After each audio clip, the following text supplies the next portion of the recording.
Olá pessoal, sejam bem-vindos de volta ao nosso curso. Então hoje, para dar continuidade no nosso curso, nós vamos começar agora um assunto novo. Nós vimos ali todas as formas de calor, mecanismos de troca de calor, o conceito sucinto de quantidade de calor. E o próximo passo do nosso curso agora é começar então a termodinâmica. Terminamos a calorimetria.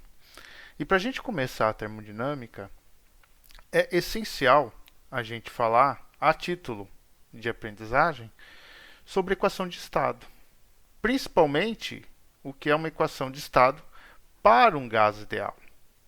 Por que é essencial a gente falar isso? Porque quando a gente começar a ilustrar exemplos da nossa primeira lei da termodinâmica, constantemente a gente retoma a equação de estado para um gás ideal, né? Então, na aula de hoje, vamos falar um pouquinho sobre o que é uma equação de estado, entender o conceito, né, do que é estado, o que é uma equação desse estado e, particularmente, o que significa o gás ideal, que é representado por uma equação de estado. Então, primeiramente, o que a gente tem que entender é o que é estado. Antes da gente ver o que é a equação, a gente tem que entender o que significa a palavra estado. Um estado do sistema, a gente refere-se às variáveis que são utilizadas para descrever o nosso sistema. Ou seja, de uma forma muito sucinta, de uma forma geral, nós dizemos que um determinado sistema ou um determinado material encontra-se naquela condição devido a um conjunto de variáveis físicas. Normalmente, essas variáveis são as propriedades do sistema. Então, a gente consegue descrever aquele material em função de algumas variáveis. Por exemplo, o volume, a temperatura, a pressão, a massa, a energia e assim por diante. Então, por exemplo, um exemplo muito comum até que nós falamos nas nossas aulas de transição de fase é o CO2.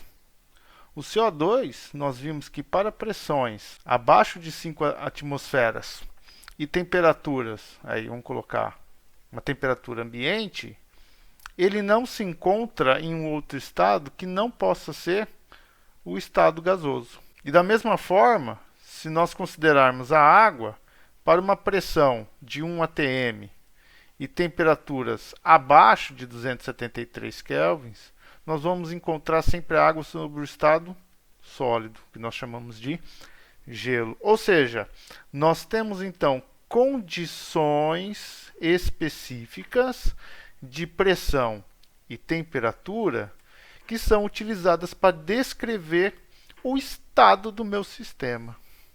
Ok? Então, a ideia de estado é justamente essa. Você tem um conjunto de variáveis. Normalmente, muitas dessas variáveis são propriedades do seu sistema ou da sua matéria, e elas são utilizadas para descrever esse material ou esse sistema. Experimentalmente, algumas variáveis elas podem ter qualquer valor arbitrário no seu sistema. Quando uma grande parte dessas variáveis ela tem esses valores arbitrários, outras variáveis não podem ter valores arbitrários. Ou seja, se nós temos, por exemplo, condições de volume, temperatura e quantidade de massa determinados no nosso sistema, sobre qualquer valor, uma outra variável vai ter um valor específico devido a essas variáveis de volume, temperatura e massa. Ou seja, a gente deve ter então uma relação entre essas variáveis, de tal forma que os valores de um conjunto vão determinar os valores de uma outra variável. Então, por exemplo, vamos imaginar que nós tenhamos um cilindro e esse cilindro ele tem aqui uma entrada que a gente vai falar que nós podemos colocar uma quantidade de oxigênio dentro desse cilindro. E ainda, que esse oxigênio, vamos falar assim, ele vai ser colocado, vamos deixar aqui o nosso termômetro, né, marcando aqui uma temperaturazinha, uma temperatura fixa. E a quantidade de massa que vai ser possível colocar dentro desse recipiente, ele vai estar condicionado ao volume desse recipiente. Então vamos chamar aí de um volume V. Então o que que acontece? Bom, então nós temos aqui uma quantidade de volume que vai limitar a quantidade da entrada de massa do meu sistema, porque chega uma hora que a gente vai colocando oxigênio, a gente entope esse recipiente de tanto oxigênio que a gente colocou, e a gente está mantendo a nossa temperatura constante. Então, o que que acontece com a pressão? Experimentalmente, é sabido que quanto mais oxigênio a gente colocar dentro do volume, mantendo esse volume e essa temperatura constante, maior vai ser a pressão. E isso é meio intuitivo, né? Porque imagina que a gente está dentro de uma sala.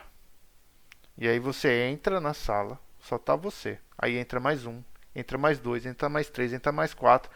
O que que vai acontecendo? Você vai ficando cada vez com menos espaço para andar nessa sala, né? Você já não tem mais uma liberdade dentro dessa sala. Você está o quê? Você está meio que preso. E conforme mais pessoas vão entrando, agora vocês começam o quê?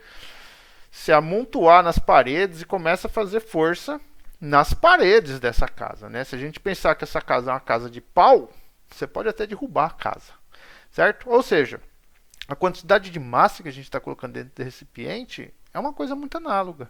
Então, quanto mais a massa, mais moléculas de oxigênio vão estar batendo na parede desse recipiente, então maior é a pressão dentro desse recipiente.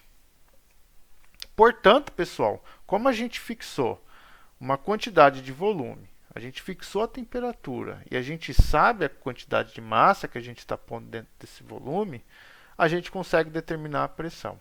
Portanto, pessoal, fica claro que deve existir então uma relação entre todas essas nossas variáveis que descreve o estado do meu sistema.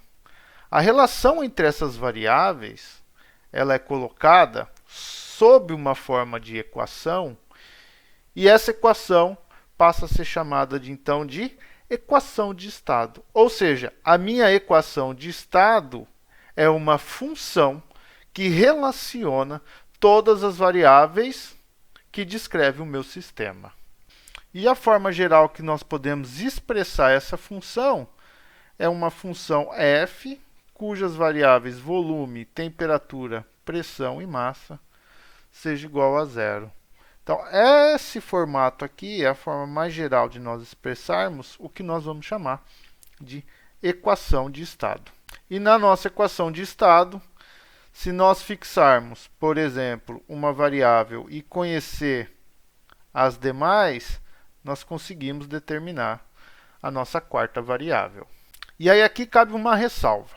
Ah, professor, todo sistema, então, ele vai ser descrito por volume, temperatura, pressão e massa? Não, calma lá. O mais comum que nós temos, quando nós descrevemos o nosso sistema com essas variáveis, nós nos referimos a esse sistema como sendo um sistema PVT. Ou seja, que é um sistema descrito pelas variáveis pressão, volume e temperatura. Obviamente que se a gente estiver tratando de um outro sistema, se a gente imaginar, por exemplo, um gás paramagnético, a magnetização do sistema também vai entrar em jogo. Se a gente imaginar um gás elétrico, a condutividade ou a carga também vai entrar no jogo. A gente pode pensar num fluido em que a tensão superficial também entra no jogo. Ou seja, a gente tem uma quantidade de variáveis que vão ser utilizadas para descrever o sistema. Mas o sistema mais comum em estudo são os sistemas que nós chamamos de sistema PVT, que eles conseguem descrever muito bem vários sistemas fluídicos, ou seja, vários sistemas compostos pelas fases líquido e gás. Uma característica que a gente pode ver dessas nossas relações, que a gente está tentando fazer ou descrever a nossa equação de estado, é a seguinte. Olha só, imagina que eu tenho um bloco, por exemplo, de 10 kg e esse bloco está a 100 graus Celsius. Se eu pegar um bloco exatamente igual, do mesmo material, também de 10 kg e também de 100 graus Celsius, e juntar esses dois, ou seja, eu vou ter agora um bloco de 20 kg, e aí eu pergunto para vocês, qual a temperatura do bloco? Obviamente que vocês não vão me dizer que a temperatura do bloco é 200 graus Celsius, ou seja, a temperatura desses blocos não se somam, apesar de nós estarmos somando as massas. Então, a variável temperatura é o que nós chamamos de uma variável intensiva, ou seja, é uma variável que não depende da massa. Agora, inicialmente, se nós pensarmos que esse bloco ele tem aí as suas dimensões, ok? Dado por uma relação entre massa e volume, que é a nossa densidade. E agora, se eu falar para vocês, olha pessoal, eu somei novamente meus dois blocos, cada bloco tinha aí 1 metro cúbico, pouco exagerado, né? Eu somei os dois e agora eu tenho 2 metros cúbicos com o aumento de massa. Então, ou seja, agora o meu volume, ele depende da minha massa. Então, para todas as variáveis que existe essa dependência na massa, nós dizemos que essas variáveis são as variáveis extensivas. E exemplos de variáveis extensivas a gente pode citar o próprio volume e a energia, por exemplo. Enquanto que as variáveis intensivas, vamos citar aqui alguns exemplos, como por exemplo a temperatura e a pressão, que a gente está vendo aqui. Bom, mas por que você está falando tudo isso, professor? Porque é o seguinte, porque a gente pode deixar a nossa equação de estado de uma maneira um pouco mais enxuta. Já que eu tenho aqui uma variável extensiva, que é o meu volume, que depende da massa, e eu tenho também a minha massa. Então eu posso dar um jeito de mesclar essas duas variáveis, volume e massa, e escrever essa variável extensiva em função do que nós chamamos de valor específico, ou seja, é a variável extensiva dividido pela massa. Então nós podemos escrever o meu volume específico, que é o meu valor específico do meu volume, definido como sendo a razão entre o volume e a massa. Ou ainda nós podemos expressar o nosso volume específico como sendo a razão entre o volume e o número de mols. Então aqui eu deixei claro no meu texto que é sobre as propriedades extensivas. A gente escreve então em função do valor específico e vamos colocar aqui como exemplo dessas propriedades extensivas o volume e a energia. Mas qual a importância de se escrever, de se saber quais são as propriedades extensivas? Na termodinâmica, nós vemos que todas as propriedades extensivas elas são uma diferencial exata. E isso é muito importante no estudo da termodinâmica. Então, lá na frente, no curso mais avançado de termodinâmica, vocês vão ver a importância disso daí. Tá? E, portanto, pessoal, então nós podemos escrever a nossa equação de estado em termos do valor específico, ou especificamente, no nosso caso, do volume específico. Então, a nossa forma da nossa equação de estado, ela vai ser uma função do meu volume específico, da minha temperatura e da minha pressão.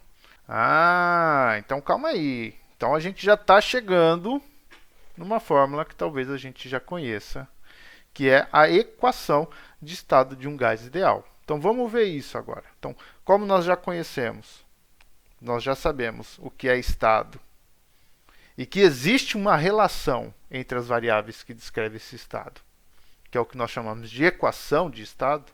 Então vamos ver agora uma equação específica, que é a equação dos gases ideais. Então vamos imaginar que a gente tem aí uma quantidade de massa qualquer de um gás dentro de um volume de recipiente V, de um volume V. E vamos escrever esse volume V em função do seu volume específico, ou seja, o volume dividido pelo número de mols.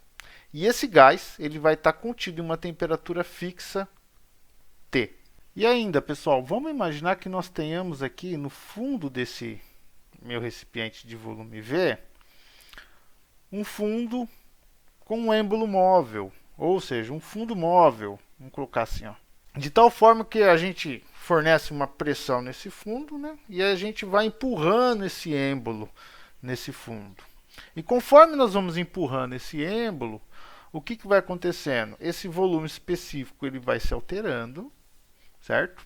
E aí a minha pressão, vou colocar aqui então um medidorzinho de pressão, um manômetro, qualquer que seja, ele anota essa quantidade de pressão correspondente, tá? Então, ou seja, vamos imaginar que nós vamos fazer um experimento agora que é o seguinte.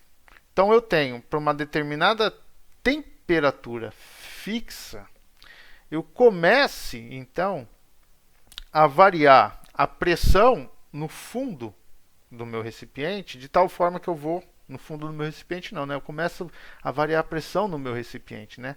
De tal forma que eu vou o quê? Subindo esse êmbolo. Então eu vou subir nesse êmbolo, o meu volume ele vai diminuindo e a minha pressão ela vai se modificando. Vamos falar assim que ela deve aumentar.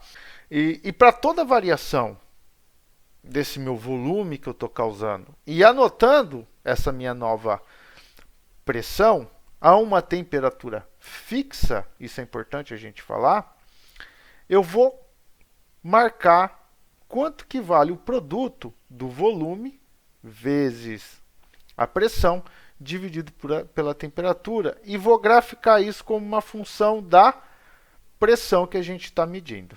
E esses valores nós vamos colocar ali num gráfico. Um gráfico da seguinte forma. No meu eixo Y, ou seja, nas nossas ordenadas, eu vou colocar o produto PV sobre T e nas minhas abscissas eu vou colocar a minha pressão.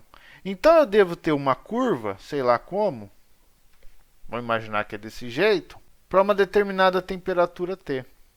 Então, ou seja, eu vou variando o meu volume, conforme eu vou ali empurrando o meu êmbolo, em uma temperatura fixa, e aí eu anoto o valor dessa minha pressão, que está aqui, e ploto o produto da pressão vezes o volume dividido pela temperatura T.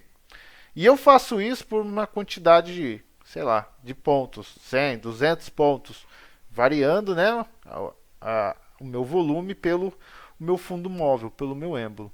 E aí depois eu falo o seguinte, ó pessoal, agora vamos fazer o seguinte, eu vou jogar um pouquinho de calor aqui, tá, no nosso gás, e vou alterar a minha temperatura, vou colocar uma temperatura maior. E repito o procedimento. E aí eu tenho uma nova curva, a uma nova temperatura, sei lá, imagina aqui uma temperatura T' maior do que T. E vou fazendo isso para um conjunto de temperaturas, tá?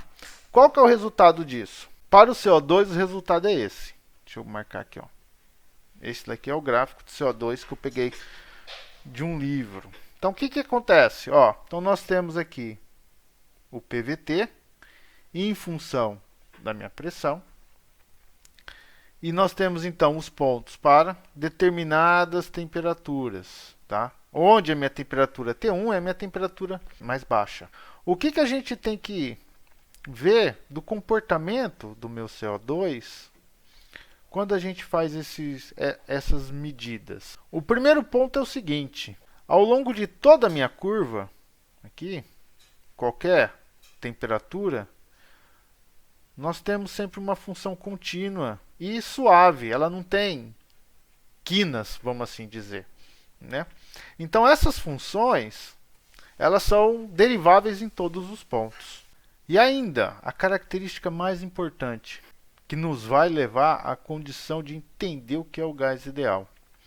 Independente da temperatura, seja altas ou baixas temperaturas, todas as minhas curvas, quando a minha pressão ela fica suficientemente pequena, ou seja, quando a minha pressão tende a zero, elas convergem para o mesmo ponto, que é esse ponto aqui. Olha que interessante isso.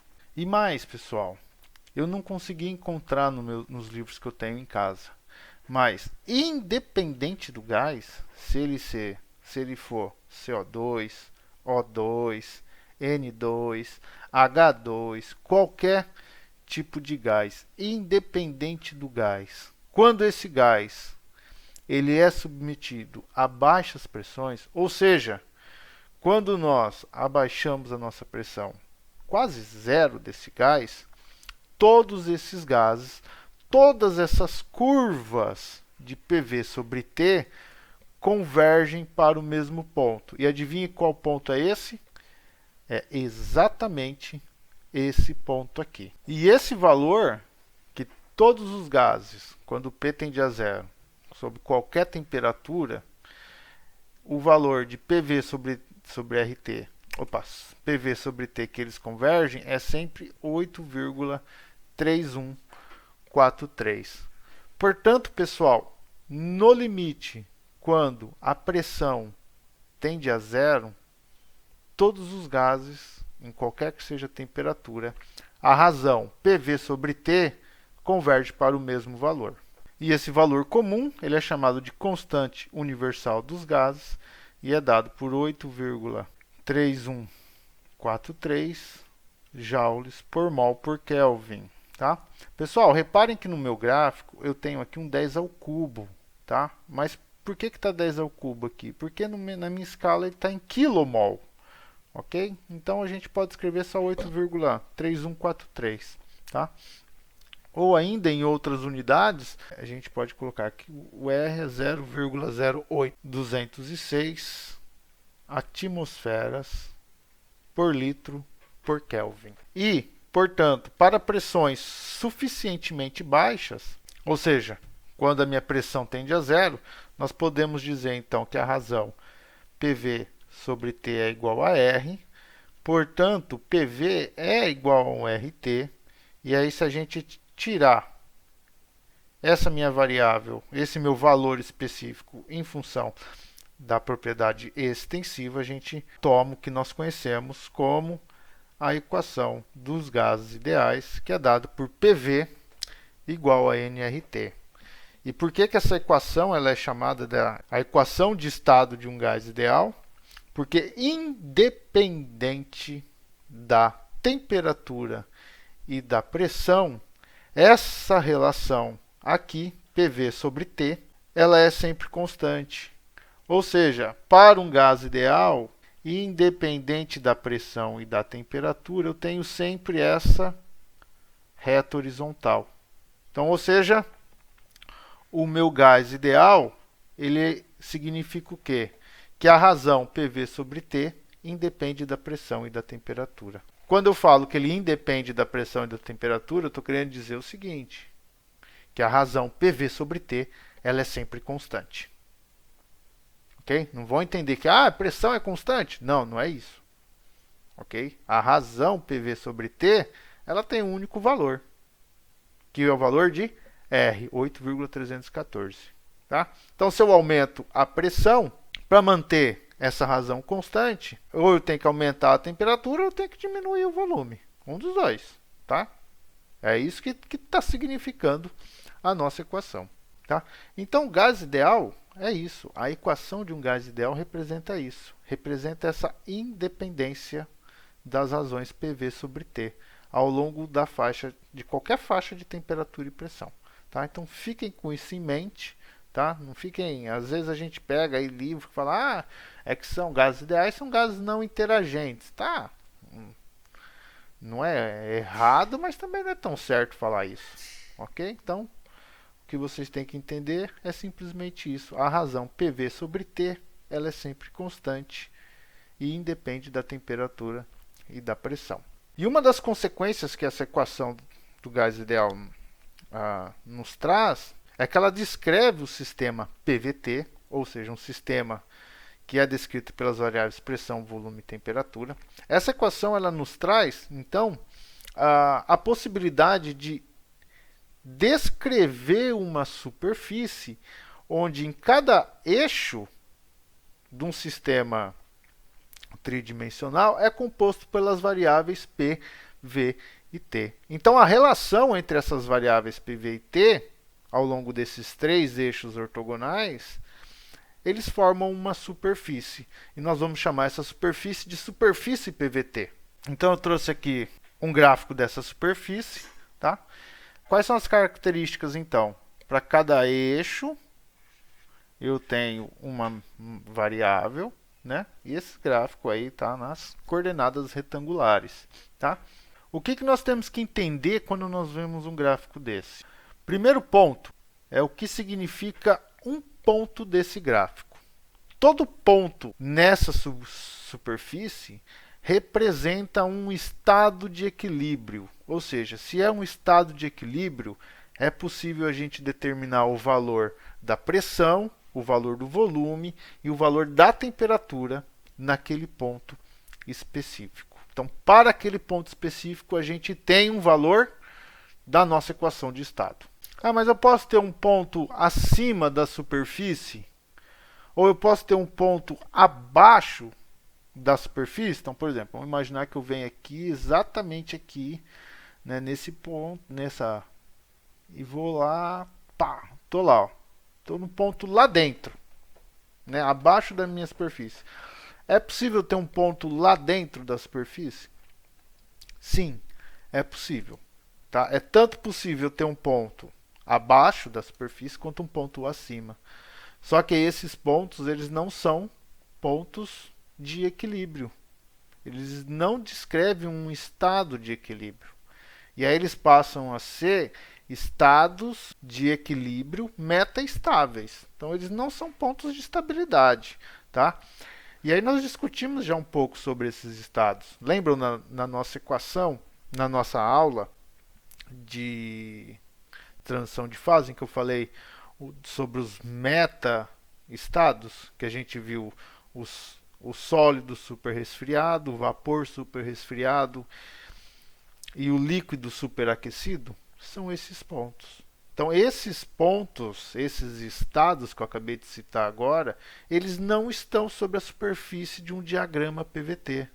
Eles estão ou acima ou abaixo da superfície. E eles não representam estados de equilíbrio. Segundo ponto que a gente tem que entender. O que significam essas linhas no meu gráfico? Essas linhas ela é uma sucessão de estados de equilíbrio. E nós dizemos então que quando a sucessão desses estados de equilíbrio ocorre por um processo muito lento ou um processo quase estático, a gente representa essa sucessão de estados por uma linha. E daqui para frente, de uma forma sem pensar, nós vamos ver que essa linha a gente vai chamar de processo. Então, ou seja, está ocorrendo então aqui um processo que sai do meu estado inicial e leva eu até o meu estado final. Onde agora os meus estados inicial e o meu estado final são estados de equilíbrio, que eles estão sobre a superfície do nosso sistema. Tá? Então as linhas sobre a superfície, elas representam processos quase estáticos, tá? Que daqui para frente a gente só vai chamar de processos. Então toda linha representa um processo. Na nossa figura, nós podemos ver três tipos de linha, né? Uma cheia, uma tracejada e uma aqui pontilhada. O que representa cada uma dessas linhas? Então, por exemplo, se eu pegar essa linha aqui pontilhada, ela está representando um processo cuja pressão não se altera. Então é o que nós chamamos de processo isobárico. É um processo a pressão constante. Se eu pegar a minha linha pontilhada, nós temos aqui um processo em que o volume não se altera. Então eu estou aqui a um determinado volume e esse volume não se altera. Então esse processo a volume constante é o que nós vamos chamar de processo isovolumétrico. Comumente nos livros de termodinâmica a gente vê também chamar o processo a volume constante de isocórico, mas o isocórico ele remete a um processo em que o trabalho é constante. Como no sistema PVT, o trabalho ele é dado pela variação de volume, e se eu não tenho variação de volume, portanto, nós vamos ver que nós não temos um trabalho, o trabalho é zero, então ficou sinônimo. Tá? Isovolumétrico e isocórico correspondem a volume constante. Mas a gente tem que ter em mente essa diferença dos conceitos, ok? E por último, pessoal, nós temos aqui agora uma curva cheia, que ela acontece a uma temperatura fixa. Ou seja, a minha temperatura não muda. E esses processos a uma temperatura constante nós chamamos de processos isotérmicos. Bom, e eu só posso ter esses tipos de processo, ou a pressão, ou a volume, ou a temperatura constante? Não, nós podemos ter outro. Tá? Nós temos ainda, por exemplo, um processo em que não há troca de calor, que é o que a gente vai chamar de processos adiabáticos. E mais para frente nós vamos entender isso.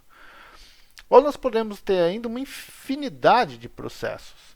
Então, por exemplo, vou imaginar que eu tenho o meu ponto A e quero chegar no meu ponto B. Dois estados de equilíbrio diferentes. Então eu tenho aí um processo que eu vou representar agora por essa curva maluca.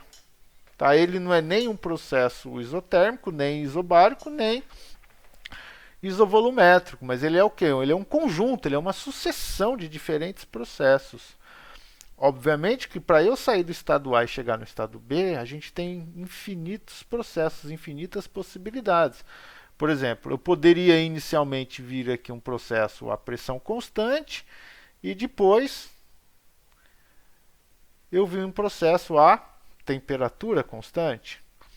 Ou eu poderia vir a um processo primeiramente a temperatura constante e depois um processo a volume constante. Ou eu poderia vir um processo a temperatura constante, depois a volume constante, depois de novo a temperatura constante.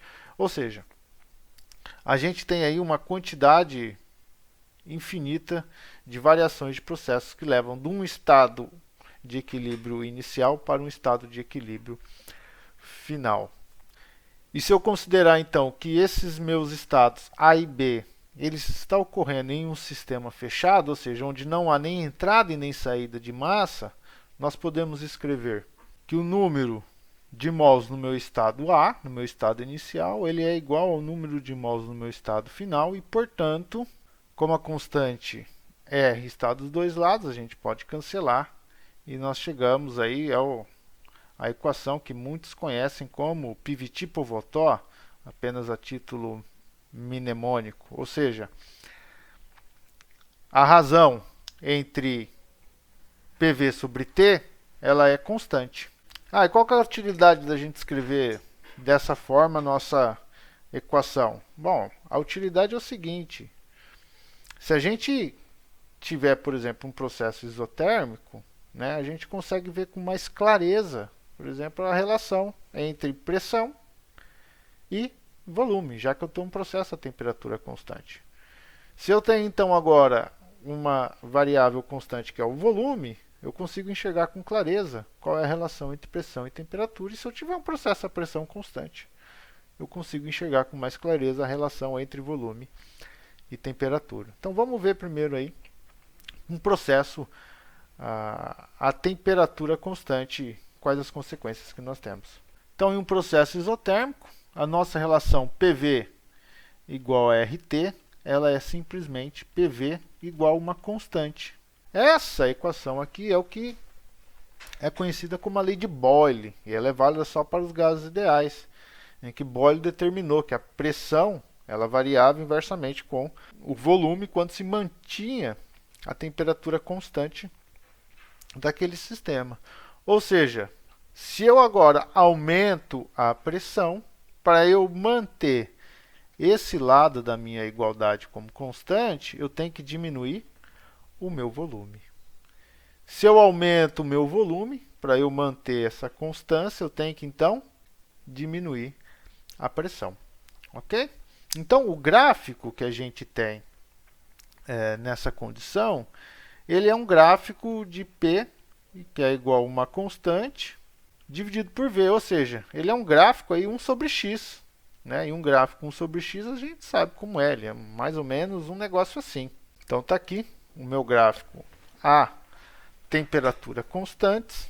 Essas curvas elas são chamadas de curvas isotermas, que elas representam curvas a uma mesma temperatura. E essas isotermas representam temperaturas tanto maior quanto mais distantes estão do meu eixo XY, ou seja, eu tenho aqui então um aumento da temperatura, ou seja, então eu tenho, vamos falar aqui que eu tenho a temperatura T1, T2, T3 e T4. Se a gente fosse representar na nossa superfície PVT, então nós teríamos T1, T2, T3 e T4. Ok? Então nós aumentamos, né, a minha temperatura T1, T2, T3, T4, quanto mais distante nós estamos do meu eixo XY. Tá? Especificamente, pessoal, a gente consegue simbolizar as nossas pressões. Vamos colocar P1, P2, vamos fazer para esse caso apenas, e P3. Né? Então nós temos aqui P1, P2 e P3. E aqui eu tenho V1, V2 e V3. Tá? Da mesma forma que eu tenho aqui na minha superfície PVT. Então, meu ponto A, só para a gente visualizar, ele está a uma pressão P2 e volume V1 na minha isoterma T2. Tá? Então, eu tenho a minha isoterma T2 na minha pressão P2 e no meu volume V1. Então, está aqui o meu ponto A. E o meu ponto B, ele já está no isoterma T3, que é essa isoterma aqui. A uma pressão P1 e volume V3. Então, ele está a uma pressão P1 e volume V3. Está aqui. Então, ou seja, o meu processo que vai de A até B, ele não é isotérmico. Por quê? Porque ele sai de uma temperatura T2 e vai aí para uma temperatura T3 maior. Então ele tem um aumento na temperatura do sistema. Tá? Agora a gente tem também, para um processo, a gente pode deixar a minha variável volume constante. A gente fala então um processo isovolumétrico. Nesse caso nós temos o PV igual ao RT. Então nós podemos escrever a minha pressão, que é igual a R sobre V vezes T. Então a minha pressão ela é uma constante vezes a minha temperatura. Ou seja, agora a minha pressão ela depende de forma linear da minha temperatura. O que isso quer dizer então? Se eu aumentar a pressão, a minha temperatura também aumenta, já que eu estou mantendo o meu volume constante. Fisicamente, o que isso significa no nosso sistema? Como é que eu aumento a pressão de um sistema? Então vamos imaginar, eu vou manter o meu volume constante. Eu tenho aqui um volume constante. Para eu aumentar a pressão desse sistema, então eu venho aqui e começo a jogar, por exemplo, calor. Começa a aquecer ele. Começa a aquecer. A teoria cinético-molecular, ela nos traz que a temperatura ela é diretamente proporcional à velocidade das moléculas. Então, quanto mais agitadas estão as moléculas, maior a temperatura. E a velocidade é a energia cinética. Então, maior a energia cinética dessas moléculas.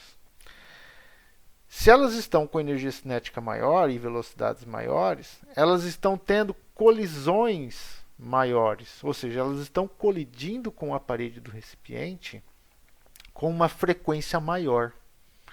E como ele está um volume fixo, e elas estão agora colidindo uma frequência maior com a parede do recipiente, aumentando a temperatura, isso significa que as colisões que representam a pressão vai ocasionar um aumento na pressão. Ou seja, quanto maior a temperatura, maior o número de choque das moléculas na parede e, portanto, maior a pressão. Agora, se nós diminuirmos a temperatura, a gente tem lá o volume fixo, e a gente agora começa a diminuir a temperatura, as nossas moléculas elas vão ficar mais devagar. E elas ficando mais devagar, elas vão ter uma frequência menor de colisão nas paredes do recipiente. E, portanto, a pressão ela vai diminuir. Ou seja, você diminui a temperatura, você diminui também a pressão. Ok? Para o caso isotérmico, a gente não fez essa análise, eu acabei esquecendo. Então vamos ver agora, tá? Então, por exemplo, vamos imaginar que eu saia desse ponto aqui a um volume V2 e chegue nesse meu ponto a um volume V1, ou seja, eu aumento a pressão e diminuo a temperatura. Só que a temperatura, desculpa, eu aumento a pressão e diminuo o volume, só que a minha temperatura ela não pode mudar. Então, temperatura é o estado de agitação. Está lá a minha molécula se agitando nessa velocidade aqui. Imagina que ela fica batendo e voltando, batendo e voltando. E pressão é, então, proporcionar essa quantidade de choque que ela está dando nas paredes. Então, ela bate aqui, bate aqui, bate aqui, bate aqui. Ok? Então, o que vai acontecer se eu diminuir o espaço que ela está oscilando aqui? Eu estou mantendo a minha temperatura constante. Então, ela vai começar a oscilar aqui. Está num espaço menor, então ela está batendo agora mais rápido não, com maior frequência na parede. Isso quer dizer então que ela vai aumentar a pressão. Ou seja, quando eu preciso aumentar a pressão e manter a temperatura constante, eu tenho que comprimir o meu gás, porque o número de choques aumenta. Agora, quando eu quero diminuir a pressão sem alterar a temperatura, o que eu tenho que fazer? Aumentar o volume, porque quando eu aumento o volume e ele está com a mesma velocidade, ele diminui a frequência de choque na parede, então diminui a pressão. Agora ele tem lá um espação grande para ficar viajando, certo? E aí um gráfico desse processo isovolumétrico tem essa cara aí, né? Já que nós acabamos de ver que tem uma relação linear, então está aqui a minha relação linear, ou seja, a tangente de θ, que representa a inclinação, é o meu P sobre T. Ok? E por último, um processo isobárico. Então, para um processo isobárico, nós vamos ter aí a mesma relação que nós tínhamos no processo isovolumétrico. Então, agora o meu volume ele é dado por R sobre P vezes a temperatura, ou seja, o meu volume ele é uma constante vezes a temperatura, ou seja, o volume também então tem uma dependência linear com a temperatura. O que significa? Significado físico, de novo, vamos lá, fazer masturbação mental. Tá? Eu tenho um volume. Se eu começo a fornecer calor para ele, ou seja, se eu começo a aumentar a temperatura do meu sistema, o que vai acontecer com esse volume, pensando que eu tenho que manter a pressão constante? Tá? Então, a pressão é o quê? Vamos imaginar que é o número de choques na parede do recipiente. Então, se eu estou aumentando a temperatura, eu estou aumentando a velocidade dessas moléculas. E se eu manter o volume constante, elas vão aumentando a temperatura, então elas vão colidindo cada vez mais com as paredes do recipiente. Supostamente a minha pressão deveria aumentar. Só que a minha pressão ela tem que permanecer constante. Então, conforme eu aumento a temperatura e as moléculas elas vão ficando mais velozes, elas vão colidir mais com a parede. Para ela manter essa pressão constante, o que o gás faz? Se expande. E aí ele mantém, então, um número constante, vamos imaginar dessa forma, tá? Do número de choques na parede. Ou seja, a temperatura aumenta e o volume aumenta da mesma forma linear, tá? Para manter a temperatura constante. Ok? E de uma forma contrária, né, se eu abaixar a temperatura, ou seja, agora eu começo a diminuir a velocidade das moléculas, elas vão começar a bater com uma frequência menor nas paredes do recipiente, então eu diminuo o volume para manter a minha pressão constante. Certo? Então essa é a ideia que vocês têm que ter desses fenômenos isotérmico, isovolumétrico e isobárico. É útil a gente tentar visualizar dessa maneira simplória, bem simples, tá? Esses processos. Bom, pessoal, a aula de hoje foi isso. Eu espero que vocês tenham entendido. Qualquer dúvida ou sugestão, manda um e-mail para mim. Está aqui o meu endereço de e-mail, vocês já conhecem. Vai ser um prazer respondê-los. Um grande abraço, bons estudos. Tchau, tchau.